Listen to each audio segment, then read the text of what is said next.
अभी आपके लिए कुछ क्वेश्चंस है, ये 6 क्वेश्चंस के आंसर आप सब लोग को देने, आप समझिए ये क्वेश्चंस क्या है। तो अभी तक हमने जो सप्लाई के बारे में पढ़ा, मैंने आपको दो चीजें, ये 6 एग्जांपल्स है आपके सामने। ये 6 एग्जांपल्स के बारे में आपको सिर्फ 2 ही चीज याद रखनी है। ये एग्जांपल दिए, आपको ये बताना है कि इसे सप्लाई कहेंगे कि नहीं कहेंगे। क्या बोला मैंने आपको बोला आपको ये 6 एग्जांपल्स देख के ये बताना है कि हर एक एग्जांपल को देख के कि भाई क्या इसे मैं सप्लाई कहूंगा कि नहीं कहूंगा। वो चीज बताने के लिए आपको सिर्फ 2 पॉइंट्स खुद को पूछते हैं। पहला पॉइंट ये है कि क्या मैंने जो सर्विस सप्लाई करी या सप्लाई किया वो कंसिडरेशन उसका मिला, और सेकंड क्या वो in course of furtherance of business था। ये दोनों क्वेश्चन पहले खुद को पूछिए हर एक ट्रांजैक्शन में, फिर आपको आपका आंसर मिलेगा और आप मेरे को आंसर बताइए। चलो पहला एक्टिविटी अपन स्टार्ट करते हैं। सब आप मेरे साथ में हो, सब लोग? यस,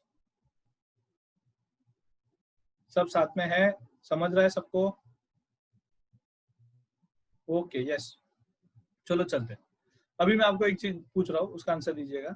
ओके, चलो सबसे पहला एग्जांपल आपके सामने। Mister A buys a table for rupees 10,000 for his personal use and sell it after 10 months of use to dealer. अभी आप मुझे बताइए, मैंने एक टेबल घर के लिए लिया, 10 महीना उसको यूज किया और उसके बाद उसको बेच दिया डीलर को। आप मुझे बताइए ये पहले एग्जांपल को सप्लाई माना जाएगा कि नहीं माना जाएगा? No, okay. राजेश जी बोल रहे नो, ओके, वेरी नाइस, बहुत अच्छा, आपने सही बोला, राइट। क्यों ऐसा? उसका रीजन है पर्सनल यूज है। पर्सनल यूज है, वर्ड पर्सनल आ गया। अब क्योंकि पर्सनल आ गया तो इसे हम सप्लाई नहीं कहेंगे। तो सप्लाई के 2 एलिमेंट्स आपने ध्यान में रखे। चलो नेक्स्ट एग्जांपल लेते हैं। Next example, mister B, missus B provides free coaching service to neighbouring student as a hobby. तो वो क्या कर रही है? वो सर्विस प्रोवाइड तो कर रही है बट फ्री में दे रही है। क्या इसे सप्लाई मानेंगे? No, no, okay. क्या इसे हम सर्विस सप्लाई करेंगे? इसे सप्लाई मानेंगे? Answer is no. क्यों? क्योंकि जब हम सर्विस दे रहे हैं, अच्छा कोचिंग सर्विस दे रहा हूं मैं, पर कोचिंग सर्विस दे रहा हूँ, ये course of furtherance of business तो है, पर क्या मुझे पैसा मिला है? Answer is no. अब क्योंकि मुझे पैसा नहीं मिला तो इसे भी मैं सप्लाई नहीं कहूंगा।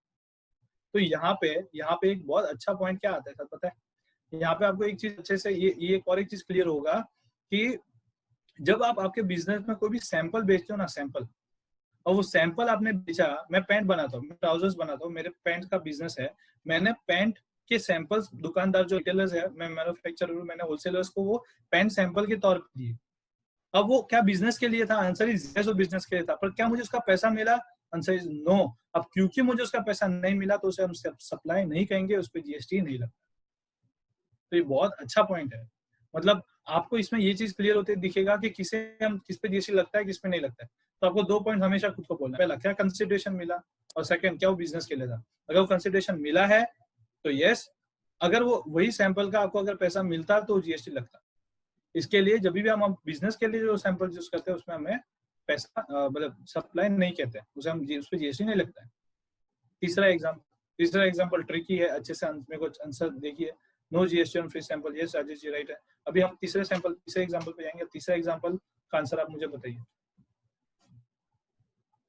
Mister C having classes wants to sell AC to registered dealer. अभी इसका मतलब क्या है?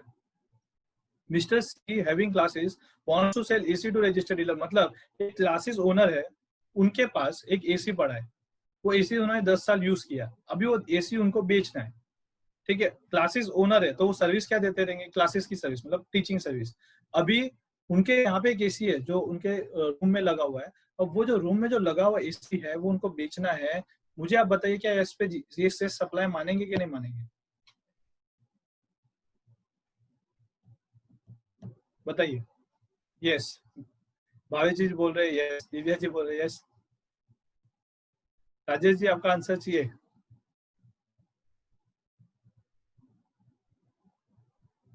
बताइए आपको क्या लगता है? नो, आपको क्या लगता है ये सब सप्लाई नहीं है? ओके, क्यों ऐसा लग रहा है? मैं आपको उसका आंसर बताता हूँ। ठीक है, अच्छा है आपने बताया, मैं आपको उसका आंसर बताता हूँ। आंसर इज ये सप्लाई मानेंगे। क्यों सप्लाई मानेंगे?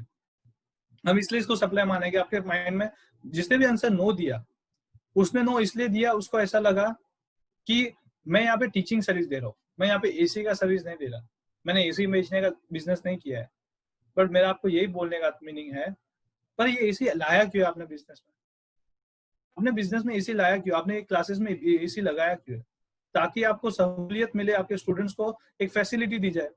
अब ये एसी लगने से आपके एडमिशंस भी तो ज्यादा होंगे, आपका बिजनेस भी तो बढ़ेगा।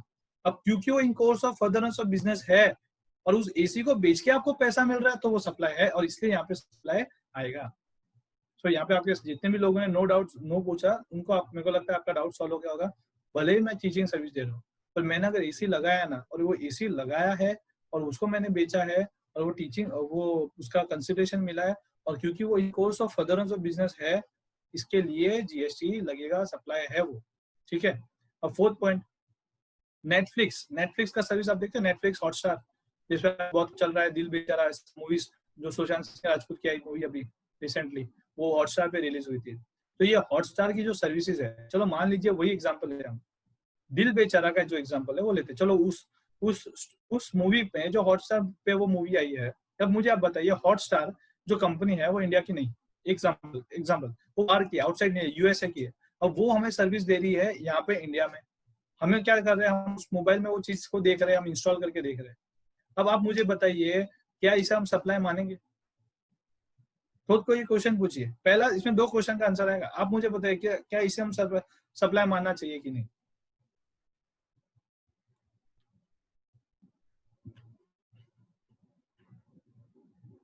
No. Okay, yes.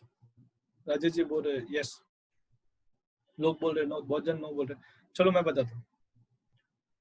Answer is, answer क्या है पता है? I think yes, yes, okay, answer is yes.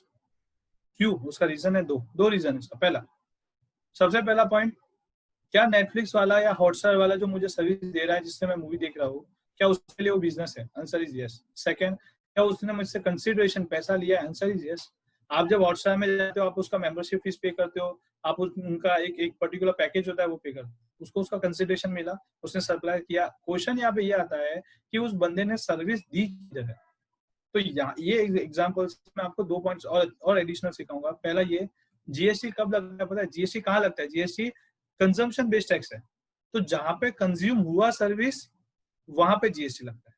तो सर्विस कहाँ पे कंज्यूम हुई है? इंडिया में हुई है, भले आउटसाइड इंडिया ने दिया। फेसबुक, यूट्यूब, ट्विटर, व्हाट्सएप, ये जितने भी लोग हैं, जो भी सोशल मीडिया के नेटवर्क से, इन लोग सर्विसेज बाहर की कंपनीज है। मार्क जकरबर्ग, इन लोग सब यूएसए में रहते हैं, यूएसए से ये सर्विसेज इंडिया में आ रही है। इसको हम इंपोर्ट ऑफ सर्विस बोल सकते हैं कि नहीं? आंसर इज यस, ये इंपोर्ट ऑफ सर्विस है। अब क्योंकि जीएसटी कंजम्पशन बेस्ड टैक्स है, मतलब जहां पे कंज्यूम होगा वहां पे जीएसटी लगेगा, तो इसे हम इंपोर्ट ऑफ सर्विस कहेंगे। और इन जितने भी कंपनीज है, जितने भी फेसबुक हो, ट्विटर हो, इन लोग को जीएसटी का रजिस्ट्रेशन लेना पड़ेगा। इन लोग जीएसटी का रजिस्ट्रेशन लेते हैं और उसके बाद इन लोग हमको, उन लोग भी रिटर्न फाइल करते हैं, ध्यान रखना। क्यों? क्योंकि उन लोग यहाँ पे इंडिया में सर्विस दे रहे हैं, और क्योंकि वो इंडिया में सर्विस दे रहे हैं इसलिए जीएसटी लगता है, और इसे हम सप्लाई मानेंगे। अच्छा, दूसरा पॉइंट, अगर मैं आउटसाइड सर्विस दे रहा हूँ, मैंने कोई ऐसा, मैं मेरा intelligence service, software engineering, India mostly जाना जाता है हमारे टेक्निक स्किल्स के लिए, हम बहुत ज्यादा टेक्निक होते हैं, तो हमने अगर कोई स्किल्स दी है सपोर्टिंग सर्विसेज की, तो वो अगर आउटसाइड में जाती है तो क्या जीएसटी लगेगा? तो आंसर इज नो। क्यों? क्योंकि जीएसटी कंजम्पशन बेस्ड टैक्स है। कंज्यूम कहाँ हुई सर्विस? बाहर, आउटसाइड इंडिया में हुई। आउटसाइड इंडिया में जीएसटी का डेफिनेशन में जीएसटी के उसमें कवर नहीं होता, इसलिए जीएसटी नहीं आता। तो आई थिंक आपको मेरा बहुत सारे पॉइंट्स आपके यहाँ पे क्लियर होते हुए आपको दिख रहे होंगे क्या, मतलब बहुत सारे आपके माइंड में जो होगा कि यार ये ऐसा था, अच्छा इसको ऐसा बोलते हैं, लॉजिकल आंसर आपको यहाँ पे दिख रहे हैं। मैंने आपको फेसबुक का एग्जांपल लिया, इन सब लोग ने रजिस्ट्रेशन लिया हुआ है। अच्छा, इसमें एक और एक चीज समझिए, बहुत इंपॉर्टेंट है, मजा आएगा। अगर फेसबुक फेसबुक अब अच्छा, एक और एक चीज, फेसबुक में मुझे सर्विस दी, ठीक है। अब एक और एक चीज, फेसबुक ने मुझे सर्विस दी, अब मैं क्या करता हूँ, क्या मैं पैसा पे करता हूँ? नेटफ्लिक्स पे तो मैं पैसा पे करता हूँ, क्या मैंने फेसबुक पे पैसा पे किया है? तो क्या जीएसटी लगेगा? आंसर बताइए, बहुत अच्छा है, मस्त क्वेश्चन पूछ रहा हूँ मैं, दिमाग में आया, अच्छा है। आप मुझे बताइए, फेसबुक पे मैं तो क्या करता हूँ, फ्री सर्विस है, जाके लॉग इन किया, रजिस्टर किया, आ गया। अब आप मुझे बताइए, क्या फेसबुक पे मैंने लॉग इन किया, service the, yes maximum repeat question please. Okay मैं आपको क्वेश्चन बताता हूँ, इंटरेस्टिंग क्वेश्चन है। मैंने फेसबुक व्हाट्सएप जैसे सर्विस है, मैं फेसबुक पे रजिस्ट्रेशन ले रहा हूँ, मुझे खुद का अकाउंट क्रिएट करना है। फेसबुक ने ये सर्विस मेरे लिए तो फ्री में प्रोवाइड करके रखी है। आप मुझे बताइए क्या इसमें भी इस पे भी जीएसटी आएगा? क्या इसे सप्लाई मानेंगे?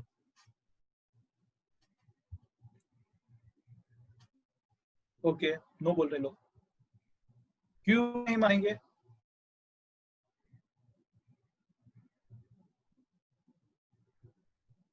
इसलिए नहीं मानेंगे आप, इसलिए आपका ये बोलना है, इसका रीजन यही है कि नहीं है क्योंकि आप ये बोल रहे हो फेसबुक जो मुझे सर्विस दे रहा है ये पर्सनल आईडी है, पहला मतलब पर्सनल पर्पस के लिए फ्री है। ओके सो आपको मैं आंसर बताता हूँ, ठीक है। सो यहाँ पे जो लोग आंसर दे रहे हैं नो, तो आंसर राइट है। अब आप बोलोगे कि गलत जैसे कैसे, बता दो। पहला पॉइंट, आपको सप्लाई के लिए दो चीज देखनी है, सप्लाई कंसिडरेशन के लिए हुआ और बिजनेस के लिए था कि नहीं। तो फेसबुक ने जो मुझे सर्विस दी अकाउंट क्रिएट करने की उसके बिजनेस के लिए था, आंसर इज यस। सेकंड, क्या उसने मुझसे पैसा लिया? आंसर इज नो, उसने मुझसे पैसा नहीं लिया। तो उनको जीएसटी में रजिस्ट्रेशन क्यों लेना है? उनको जीएसटी में रजिस्ट्रेशन उन लोग से लेना है, आप पता है, आप देखते रहोगे कि फेसबुक पे बिजनेस के अकाउंट्स क्रिएट होते हैं, बहुत बड़े बड़े बिजनेस चलते हैं फेसबुक पे, बिजनेस अकाउंट्स क्रिएट होते हैं, उन लोग उनसे पैसा चार्ज करते हैं। तो जब उन लोग, जब वो बिजनेस वालों को वो सर्विस देते हैं और बिजनेस वालों से पैसा लेते हैं, तो वहां पे जीएसटी लगता है। और हम जो सर्विसेज जो हमें प्रोवाइड कर रहे हैं वहां पे जीएसटी नहीं लगेगा। वरना आज की तारीख में आप ये देखो, इसे इंपोर्ट ऑफ सर्विस कहेंगे, ये आरसीएम में टैक्सेबल होता है, ये आपको भी मैं आगे समझाऊंगा, अभी आपको इतना समझेगा नहीं, पर ये आरसीएम में होता है, रिवर्स चार्ज में होता है, मतलब सामने वाला टैक्स पे नहीं करता, मैं टैक्स पे करता हूँ क्योंकि मैंने वो सर्विस ली है और वो अनरजिस्टर्ड है, तो उसमें मेरे को रजिस्ट्रेशन लेना पड़ेगा। अगर ऐसा होता तो हर एक आम आदमी को रजिस्ट्रेशन लेना पड़ जाता, तो ऐसा नहीं है। अभी के लिए बहुत अच्छे से आंसर्स दिए, मुझे बहुत अच्छा लगा, और आपका सारे आंसर्स, सबके आंसर्स बहुत ज्यादा राइट थे, लॉजिकल थे। इससे ये समझ में आता है कि आपको सारे कॉन्सेप्ट्स अच्छे से कवर क्लियर हो रहे हैं। So thank you so much. एक पॉइंट, अभी दो और पॉइंट बाकी है, उससे बाद में अपन उससे आगे बढ़ते हैं। लास्ट फिफ्थ पॉइंट सर, अगर एम्प्लॉय ने एम्प्लॉयर को सर्विस दिया, क्या उसे सप्लाई कहेंगे? आपके सामने पांचवा क्वेश्चन आया है, आप मुझे आंसर दीजिए। अगर एक एम्प्लॉय है, एम्प्लॉय ने एम्प्लॉयर को अगर कोई सर्विस दी है, तो क्या उसे हम सप्लाई कहेंगे? राजेश जी बोल रहे हैं नहीं, इसे हम सप्लाई नहीं कहेंगे।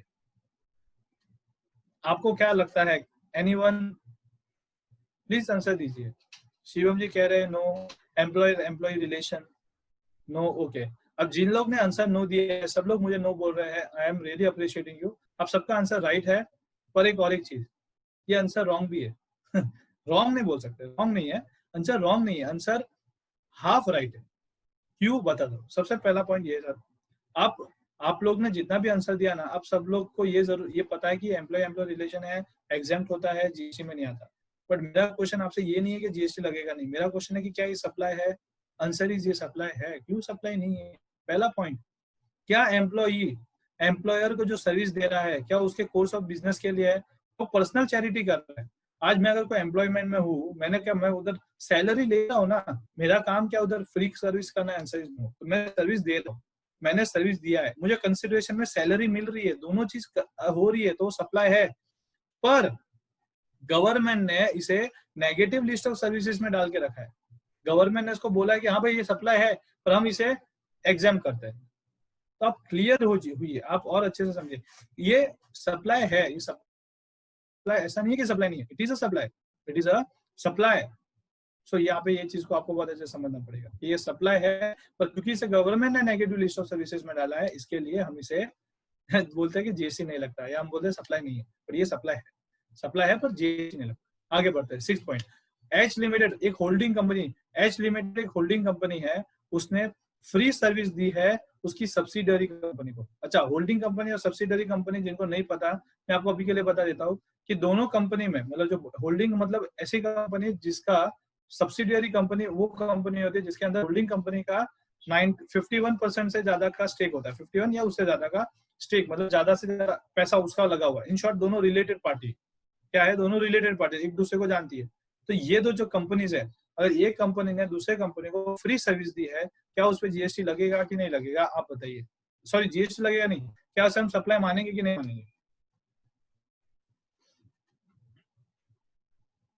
मानेंगे सर, शिवम जी बोल रहे हैं मानेंगे। ओके, राजेश जी आपको क्या लगता है? भावेश जी आप बताइए। नो, ये अच्छा ओके, ये बोल रहे हैं कि फ्री सर्विस दे रहे हैं इसलिए जीएसटी नहीं लगेगा, मतलब सप्लाई नहीं मानेंगे। भावेश जी भी बोल रहे हैं नहीं नहीं लगेगा, इसे हम नहीं मानेंगे, मतलब सेपरेट आइडेंटिटी। ओके सर, सबसे पहला पॉइंट यहाँ पे आपको ये आना चाहिए। आपने सबने आंसर दिया, रियली अप्रिशिएटिंग योर थॉट्स। अब मैं आपको एक चीज बोलूं, सबसे पहला क्वेश्चन ये है, सब लोग ने बोला कि ये सप्लाई नहीं है, राइट? मैं आपको बोलूं, आप सबने आंसर राइट दिया है, बट गवर्नमेंट ने आपको एक शेड्यूल 1 में एक नया शेड्यूल बनाया है, और उस शेड्यूल के हिसाब से ये सर्विस ऐसी सर्विस जो रिलेटेड पार्टीज की है, मतलब जब कोई आदमी, जो रिलेटेड पार्टीज है, वो अगर कोई सर्विस दे रहे हैं, उसमें कंसिडरेशन अगर फ्री भी है तो भी उसे सप्लाई माना जाएगा, और उसे शेड्यूल 1 में कवर किया है। और ये जो शेड्यूल 1 है, वो मैं जब आपको next session place of supply का जब सेमिनार लूंगा, सेशन लूंगा, तब मैं समझाऊंगा। ये बहुत बड़ी लिस्ट है, अभी नहीं समझेंगे बिकॉज बहुत वो सा लंबा हो जाएगा सेशन, मतलब नहीं। ये इसके अंदर क्या है मैं आपको समझा देता हूँ। आपने जितने भी आंसर दिए, आपने सबने राइट आंसर दिया, गलत नहीं है। पर ये गवर्नमेंट ने एक पॉइंट डाला है। क्यों डाला है पता है? उसका रीजन है। मान लीजिए आपका काम क्या है, आप ट्राउजर्स बेचते हो, आपने एक पैंट बेचा, ठीक है। अब क्या होता है, मैं पैंट बनाता हूँ, अब मेरे यहाँ पे मेरे चाचा आते हैं, या मेरे मेरे समझो मेरा बेटा आया, या मेरा भाई आया, मेरे कोई भी रिलेटिव आए। अब वो क्या कर रहे हैं, वो मेरे यहाँ पे आए, उन्होंने मेरे से 10, समझिए कि उनका भी खुद का एक बिजनेस है, वो भी शॉप बहुत बड़ा उनका रिटेल शॉप है। अब उन्होंने मेरे यहाँ से 10,000 पेंट्स ले लिए। अब मुझे क्या बोलते हैं कि अरे तू तो भाई बेटा है मेरा, ये रिलेटिव है, और मैंने उनको दे दिए फ्री में। अब गवर्नमेंट को तो नुकसान हो गया ना। अब गवर्नमेंट के पास अब मैंने फ्री में दे दिया, गवर्नमेंट मेरे पास बोलती है आके जीएसटी दो, जीएसटी दो। गवर्नमेंट बोलती है मेरे को कि जीएसटी दो, मैंने बोला कहाँ से दूं, सप्लाई नहीं है। आपने तो बोला है further of course of business होना चाहिए और कंसिडरेशन होना चाहिए, मैंने तो कंसिडरेशन दिया नहीं, तो जीएसटी लगेगा नहीं। ऐसा होगा तो जीएसटी बंद हो जाएगा, कलेक्शन गवर्नमेंट का पूरा चला जाएगा, कोलैप्स हो जाएगा। जीएसटी लगा, जीएसटी जीएसटी पोर्टल ने, सीबीआईसी ने दिमाग लगा कि नहीं यार, ऐसे तो हम मतलब प्रॉब्लम हो सकता है। इसलिए फिर उन्होंने क्या किया, एक शेड्यूल 1 लाया, और उसमें सारे रिलेटेड पार्टीज को भी इंक्लूड किया। मतलब ऐसा है, अब आप ये समझिए कि अगर बिजनेस के लिए हम रिलेटेड पार्टीज से बिजनेस कर रहे हैं, मतलब रिलेटेड पार्टीज है, और in course of furtherance of business है, तो सप्लाई माना जाएगा, इवन इफ हमें कंसिडरेशन नहीं मिला। तो अगर मेरे को कंसिडरेशन नहीं भी मिला है, और अगर वो course of furtherance of business है, और वो रिलेटेड पार्टी है, तो भी हम इसे सप्लाई मानेंगे, वो शेड्यूल 1 में कवर होता है। अब समझा आपको, सबको कि हमने क्या पढ़ा? सो ये एक बहुत अच्छा पॉइंट है, जहाँ पे हमने बहुत कुछ अच्छी अच्छी चीजें सीखी। सर्विसेज सप्लाई किसे कहते हैं, कौन सी पॉइंट्स को किस तरह क्या कवर करना है। तो ये जो शेड्यूल 1 है वो रिलेटेड पार्टीज का है। अभी के लिए आप रिलेटेड पार्टीज को दिमाग से निकालिए, अभी आप खाली जो नॉर्मल जो एलिमेंट्स है सप्लाई के वो समझिए, ठीक है। तो आपको अभी तक का पॉइंट्स, सब पॉइंट्स क्लियर हुए कि नहीं हुए, बताइए कैसा लगा आपको अभी तक के स्लाइड्स तक? यस सर, सबको समझ में आया? यस या नो, आप बताइए मुझे। Yes, okay, thank you, understood sir, thanks, thank you very much. यहाँ पे आगे और एक नेक्स्ट